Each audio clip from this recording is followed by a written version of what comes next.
आज से 76 साल पहले अहिंसा के पुजारी और शांति के पुजारी गांधी जी की हत्या की गई थी आज ही के दिन।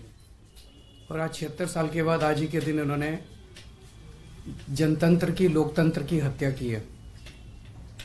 एक तरह से लोकतंत्र के लिए आज काला दिन है। जिस तरह से इन्होंने गुंडागर्दी करके, सरेआम बेईमानी करके,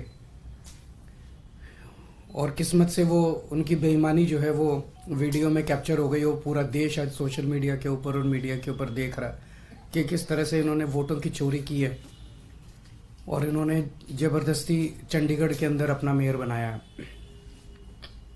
इशू ये नहीं है कि मेयर किसका बनना चाहिए। चुनाव है, चुनाव में हार जीत तो लगी रहती है। कभी वो जीतते हैं, कभी हम जीतते हैं। देश नहीं हारना चाहिए, देश जरूरी है। जनतंत्र नहीं हारना चाहिए, जनतंत्र जरूरी है।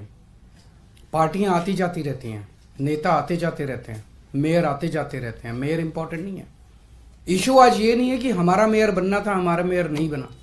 इशू नहीं है कि इंडिया गठबंधन को आज जीतना था, वो नहीं जीता। इशू है कि सरेआम दिन दहाड़े इन लोगों ने इतनी गुंडागर्दी और बेईमानी से आज चंडीगढ़ मेयर का चुनाव जीता है कि अगर इसको पूरे देश ने मिलकर नहीं रोका तो आने वाले समय के अंदर ये देश के लिए बहुत खतरनाक है। 2 साल पहले चुनाव हुए थे चंडीगढ़ के म्यूनिसिपैलिटी के। उसके आंकड़े ये हैं कि 13 हमारे काउंसलर हैं, 7 कांग्रेस के हैं, 15 इनके हैं और एक अकाली दल का है जो इनके साथ है, तो 16 इनके हैं। 13 हमारे, 7 कांग्रेस के और 16 इनके, टोटल 36 हैं। अभी तक कांग्रेस और हम अलग अलग लड़ते थे, तो 2 साल से जाहिर तौर पे 16 इनके थे, 13 हमारे थे, 7 कांग्रेस के, तो 2 साल से इन्हीं का मेयर और इन्हीं का डिप्टी मेयर बन रहा था। स्टेट कैलकुलेशंस हैं, स्टेट। इस बार इंडिया गठबंधन के तहत कांग्रेस और आम आदमी पार्टी साथ आ गई, तो स्टेट इलेक्शन था, 20 हमारे थे, 16 उनके थे। इसमें कोई बहुत बड़ी गणित नहीं थी, इसमें कोई बहुत बड़ा वो नहीं था। लेकिन शुरू से इनकी नीयत खराब थी, शुरू से इनकी नीयत खराब थी। जब से चुनाव ऐलान हुए, सबसे पहले तो इन लोगों ने प्रिसाइडिंग ऑफिसर, अपनी पार्टी के एक कार्यकर्ता को, अपनी पार्टी के एक ऑफिस बेरर को, पदाधिकारी को इन्होंने प्रिसाइडिंग ऑफिसर घोषित कर दिया।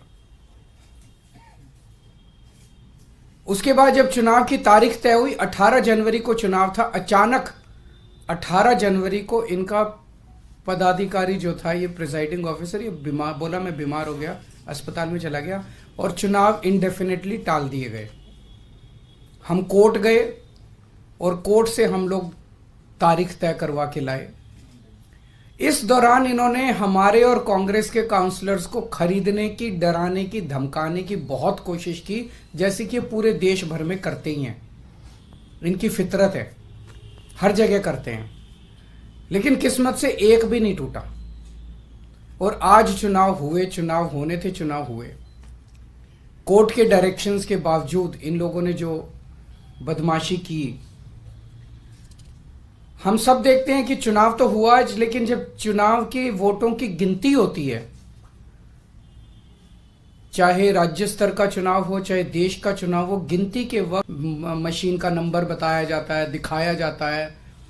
उसके बाद वोट जब उसको टोटल किया जाता है, मशीन का दिखाया जाता है भाई किस पार्टी को कितने वोट मिले, सब कुछ दिखाया जाता है। और सारी पार्टियों के एजेंट बाकायदा अच्छे से देखते हैं। यहां भी प्रोसीजर ये था, कानून में ये था कि हर पार्टी का एजेंट वहां बैठेगा और पार्टी का एजेंट को, जैसे दिल्ली में भी एमसीडी के चुनाव हुए, एमसीडी के मेयर का चुनाव हुआ, वो भी बैलेट पेपर से होता है, तो वो सारे एजेंट बैठते हैं, एक एक वोट बाकायदा सभी एजेंट्स को दिखाए जाते हैं। अगर किसी एजेंट को कोई आपत्ति करनी हो, भाई ये वोट इनवैलिड है, तो वो सबको दिखाया जाता है। अगर कोई एजेंट कहता है ये वोट इनवैलिड है, सबको दिखाया जाता है, सब उस पर अपने अपने तर्क देते हैं और प्रिसाइडिंग ऑफिसर अपनी उस पर रूलिंग देता है। एक तरह से क्वासी जुडिशियल वो करता है कि उस पर रूलिंग देता है। इन महाशय ने, जो इनके पदाधिकारी बीजेपी के आदमी थे, प्रिसाइडिंग ऑफिसर थे, इन्होंने आज किसी एजेंट को अपने पास नहीं आने दिया। इन्होंने सारे एजेंट्स को दूर धकेल दिया और खुद ही सारी वोट लेके बैठ गए, और बकायदा कैमरे के अंदर दिखाई दे रहा है कि किस तरह से वोट, जो हमारे वोट थे उनके ऊपर वो टिक मार्क करके उसको इनवैलिड, मतलब 2 टिक मार्क लग गए तो ये वोट इनवैलिड हो जाएगा। वो टिक मार्क करके इनवैलिड करते जा रहे हैं और फिर नीचे साइन कर रहे हैं। कुछ वोट पे मात्र साइन कर रहे हैं और कुछ वोट पे एक टिक मार्क और लगा रहे हैं। वो साफ साफ वीडियो में दिखाई दे रहा है। तो 36 वोट पड़ने थे, 36 में 16 इनके थे, 20 हमारे थे, 16 इनके पड़ गए, 16 इनके पक्ष में पड़े। 20 में से 8 वोट जो हमारे थे वो 8 वोट इन्होंने कैंसिल कर दिए, इनवैलिड डिक्लेयर कर दिए। यानी कि 36 में से 8 वोट मतलब 25% वोट इनवैलिड डिक्लेयर कर दिए। ये कौन सा चुनाव हुआ? पिछली साल जब चुनाव हुए थे तो हमारा 1 वोट इनवैलिड डिक्लेयर हुआ था। तो ऐसा तो नहीं कि हमारे वालों को वोट डालना नहीं आता, वोट तो डालना आता है। पिछली बार भी डाला था, इस बार भी डाला है। इस बार कैसे ऐसा हो गया कि सारे वोट डालना भूल गए हमारे वाले, सारे वोट इनवैलिड हो गए? तो पहले से सोच के आए थे कि इनको गुंडागर्दी मचानी है। किस्मत अच्छी थी कि कैमरे के अंदर सब कुछ पकड़ा गया। बड़ी इंटरेस्टिंग चीज है कि चुनाव के पहले कल ऑर्डर जारी करके चंडीगढ़ एडमिनिस्ट्रेशन ने मीडिया की एंट्री बैन कर दी। तो इसका मतलब नीयत तो शुरू से ही खराब थी, प्लान तो, षड्यंत्र तो पहले से ही बना रखा था इन लोगों ने कि गड़बड़ करनी है। इतने बड़े स्तर के ऊपर चंडीगढ़ के मेयर के चुनाव के लिए आज तक कभी भी इतनी वोट इनवैलिड नहीं डिक्लेयर की गई। 36 में से 8 वोट इनवैलिड मतलब 25% वोट। अगर इनसे 36 वोट काउंट करने में इतनी बड़ी धांधली कर रहे हैं, देश का जब बड़ा चुनाव होगा उसमें तो 90 करोड़ वोट पड़ते हैं, उसमें तो पता नहीं किस लेवल की धांधली करते हैं ये लोग। और 25% क्या, अगर उस चुनाव में तो 5-6% की भी वोट अगर इधर उधर हो जाए तो सब। तो आज का चुनाव ये दिखाता है कि किस तरह से ये जीतने के लिए, सत्ता पाने के लिए किसी भी हद तक जा सकते हैं। बड़े चुनाव में लोग तो कह रहे हैं ईवीएम तो होगा ही होगा गड़बड़। मुझे लगता है ये कुछ भी करते होंगे, वोटर लिस्ट ये फर्जीवाड़ा करते हैं, फर्जी वोट डलवाते होंगे, ये ईवीएम करवाते होंगे, सब कुछ करते होंगे जीतने के लिए।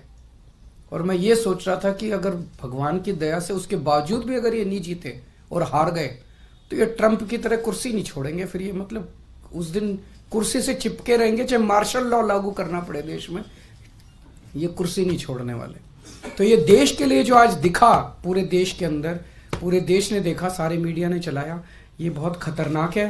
और हम सब लोगों को, जो लोग इस देश से प्यार करते हैं, हम सब लोगों को इसका पुरजोर विरोध करना है और इन सब को रोकना।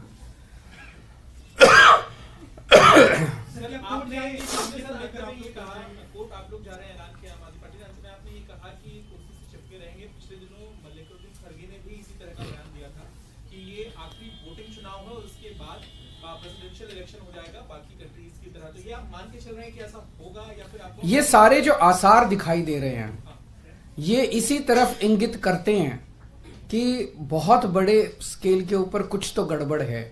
अगर एक 10 बाई 10 किलोमीटर का छोटा सा शहर चंडीगढ़, उस चंडीगढ़ के छोटे से शहर के अंदर एक छोटे से मेयर का चुनाव, उसके अंदर अगर ये इस किस्म तक, इस हद तक नहीं गिर सकते हैं, तो बड़े चुनाव के लिए तो किसी भी हद तक जा सकते हैं लोग।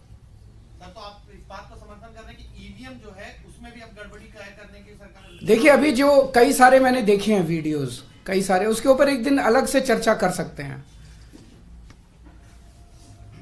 इसके अलावा इंडिया गठबंधन को लेकर आगे भविष्य में सीट शेयरिंग को लेकर भी चर्चा चल रही है और आप भी लोकसभा चर्चा अच्छी चल रही है और बहुत जल्दी मुझे लगता है कि हमारे भी कुछ ना कुछ नतीजे आएंगे। कई राउंड ऑफ डिस्कशन हो चुके हैं। सर, इस चुनाव के बाद इंडिया गठबंधन के नेताओं से, खासकर कांग्रेस के लीडर से क्या आपकी बात हुई है? क्योंकि एक प्रेस कॉन्फ्रेंस तो पवन बंसल थे, अभी बैठे थे, तो जो भी करने की जरूरत पड़ेगी वो करेंगे। आज मेरा मकसद चंडीगढ़ का मेयर इंपॉर्टेंट नहीं है देश के लिए। चंडीगढ़ का मेयर आम आदमी पार्टी का बने, इसका बने, उसका बने, इंपॉर्टेंट नहीं है। पर इंपॉर्टेंट है जो लोग गुंडागर्दी करके चुनाव जीतेंगे वो गुंडागर्दी का ही प्रशासन लेके आएंगे, वो आपके शहर में गुंडागर्दी मचवाएंगे। जो ईमानदारी से वोट जीतेंगे, ईमानदारी से चुनाव लड़ेंगे, वो शासन में ईमानदारी लेके आएंगे। आज इन्होंने जिस तरह से सरेआम गुंडागर्दी, अरे वोट आपके वोट, जो वो अधिकारी है प्रिजाइडिंग ऑफिसर, उसके खिलाफ तो फोर्जरी का, फ्रॉड का, सेडिशन का मुकदमे चलने चाहिए। नॉन बिलेबल ऑफेंस है, उसने फ्रॉड करके सबके वोट बदल दिए उसने। ये कैसे परमिसिबल है? जनतंत्र तो सुप्रीम है, वोट तो एक तरह से बहुत सैक्रोसैंक्ट है किसी का भी वोट। आपने काउंसलर्स के वोट बदल दिए, काउंसलर्स के वोट पे टिक मार्क करते जा रहे हो और साइन करते जा रहे हो, टिक मार्क करते। ये क्या है? सरेआम गुंडागर्दी। ना वोट को मानते, ना किसी प्रोसेस को मानते, ना कानून को मानते, ना संविधान को मानते। सर, बिहार से लेकर झारखंड तक जो ईडी कार्रवाई कर रही है और हेमंत सोरेन हो चाहे तेजस्वी यादव हो, इस पर एक प्रतिक्रिया आप दे दीजिए। आपका कहना है कि ईडी इतने बड़े स्तर पे कार्रवाई क्यों कर रही है? मैं आपसे ही पूछना चाहता हूं कि क्यों कर रही है। एक इन्होंने माहौल ये बनाया पूरे देश के अंदर, अब राम मंदिर का वो उद्घाटन हो गया, राम मंदिर का, अब तो इतनी सीट आएंगी और इतनी सीट आएंगी। अगर इतनी सीट आ ही रही थी तो ईडी की क्या जरूरत थी? फिर ये सब नौटंकी करने की क्या जरूरत थी? इसका मतलब इतनी सीट नहीं आ रही है, इसका मतलब ईडी की भी जरूरत है, फर्जीवाड़े की भी जरूरत है, गुंडागर्दी करने की भी जरूरत है, तब सीट आएंगे इनकी। अगर अपने आप सीट आ रही होती तो क्यों करते ये इतना सारा? क्यों ईडी पीछे भेजते? क्यों नीतीश जी को तोड़ते? क्यों उधर एनसीपी तोड़ते? क्यों शिवसेना तोड़ते? क्यों सबके पीछे ईडी छोड़ते? ये इसलिए कर रहे हैं क्योंकि इनकी सीटें नहीं आ रही हैं। लोग इनसे परेशान हो चुके हैं, लोग फेडअप हो चुके हैं। इंडिया गठबंधन की सीट शेयरिंग ठीक से हो गई तो इंडिया गठबंधन इनको, आज अगर चुनाव ईमानदारी से हो जाता, इंडिया गठबंधन का सीधा सीधा था, 16 वोट इनके थे, 20 हमारे थे, हम इंडिया गठबंधन की पहली जीत होती। लेकिन ये तो इस तरह से गुंडागर्दी करके, बेईमानी करके चुनाव जीत रहे हैं। सीधा सीधा था। आज का चुनाव तो बड़ा सिंपल और स्ट्रेट था, हमारा एक भी आदमी नहीं बिका। 20 वोट थे हमारे, इनके 16 वोट थे, तो आज का चुनाव तो इंडिया गठबंधन जीत ही रहा था। तो फिर गुंडागर्दी करके इन्होंने इसको कर लिया। लगता है चुनाव आयोग का रुख करेंगे आप लोग? हैं जी, चुनाव आयोग का रुख करेंगे इस मामले में? क्या इस तरह से आप कह रहे हैं, आशंका जता रहे हैं कि ईवीएम को लेकर भी है और बाकी चीजों को लेकर, लगता है कि वो एक बहुत अलग, बहुत बड़ा मुद्दा है, किसी दिन बात करेंगे आपसे ईवीएम वाला। एक कंडीशन है, इंडिया ब्लॉक की पिछली बैठक में आप लोगों ने तय किया था कि इलेक्शन कमीशन के पास डेलीगेशन जाएगा और जो वीवीपैट के पर्चियां होती हैं उसको बैलेट पेपर के तौर पर, मेरे ख्याल से इंडिया गठबंधन की तरफ से रिप्रेजेंटेशन भेजा जा चुका है, तो उस पर मुझे उम्मीद नहीं है कि ये लोग कुछ कार्रवाई करेंगे। सर, इस इलेक्शन के लिए जिसको आप कह रहे हैं कि सिर्फ एक चंडीगढ़ का छोटा सा इलेक्शन था, उसके लिए खुद जेपी नड्डा जी ने बधाई दी है और ये कहा है कि प्रधानमंत्री नरेंद्र मोदी की जो लीडरशिप है उसकी वजह से यूटी में जो है इस तरीके का विकास हुआ, जिसकी वजह से आप इंडिया। जेपी नड्डा जी से पूछिए कि 8 वोट इनवैलिड किस बेसिस पे किए उन्होंने। उनसे पूछिए कि क्या उनके पदाधिकारी ने जिस तरह से वोट्स को टेम्पर किया, फोर्जरी की, क्या वो इसको सही मानते हैं? क्या वो इस तरह की प्रैक्टिसेस को, इलेक्टोरल मैल प्रैक्टिसेस को, चुनाव के दौरान इस तरह की बेईमानी को सही मानते हैं? और क्या वो इस तरह से पाई गई जीत को सही मानते हैं? क्या वो इसको अनैतिक नहीं मानते? क्या वो इसको देश के लिए नुकसानदेह नहीं मानते? क्या केवल येन केन प्रकारेण जीतना उनके लिए सब कुछ है? मार के, पीट के, वोट टेम्पर करके, सब कुछ करके बस जीत जाओ किसी भी तरह से। सर, कल जिस तरह से हेमंत सोरेन को लेकर खबरें आ रही थी कि ईडी एक तरह से हंट पे दिख रही थी, लगातार खबरें प्लांट भी हो रही थी और दावा किया जा रहा था कि हेमंत सोरेन गायब हो गए, तो एक मुख्यमंत्री के बारे में जिस तरह से एजेंसियां काम कर रही हैं, आपको लगता है आने वाले समय में कार्रवाई और बढ़ने वाली है इंडिया ब्लॉक के लीडर्स के खिलाफ? मुझे लगता है लोकसभा के पहले जिस तरह से इनका माहौल है, इनको मेजॉरिटी नहीं मिल रही है। इंडिया गठबंधन स्ट्रांग है। आज आप मेरे से निकलवा लीजिए जो कुछ इन्होंने बिहार के अंदर किया। पिछली बार इन्होंने 17 सीट दी थी नीतीश जी को, 17 सीट पे लड़ी थी बीजेपी, 17 की 17 इस बार भी ये 17 सीट दें अगर नीतीश कुमार जी को, 17 की 17 सीटें नीतीश कुमार जी हारेंगे। उन्होंने बिहार की जनता के साथ धोखा किया, तो बीजेपी को इसका नुकसान होने वाला। इस तरह की हरकतें ये देश पसंद नहीं करता। ईमानदारी से लड़ो चुनाव, अगर आप जीते हो आप जीतो, कोई और जीते, कोई जिसकी सरकार बने उसको चलाने। Thank you.